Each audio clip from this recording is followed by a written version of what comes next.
ఇడ్లీ పిండి మిగిలిపోయిందా? మరేం పర్లేదు, ఈ విధంగా ఒకసారి పునుగులు వేసుకొని తిని చూడండి, చాలా బాగుంటాయి. మిగిలిపోయిన ఇడ్లీ పిండి 1 కప్పు వరకు తీసుకోండి.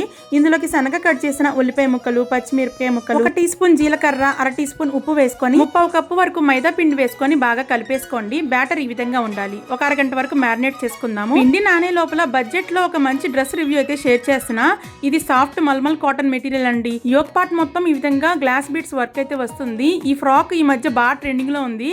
డిజైనర్ హ్యాండ్స్ ఇస్తారు, బ్యాక్ సైడ్ ఈ విధంగా హ్యాంగింగ్స్ ఇస్తారు. వేసుకుంటే చాలా మంచి లుక్ వస్తుంది. మెయిన్గా ఇది చాలా కంఫర్టబుల్గా ఉండే మెటీరియల్ అనమాట. ఎవరైనా ఈజీగా క్యారీ చేసేయగలరు.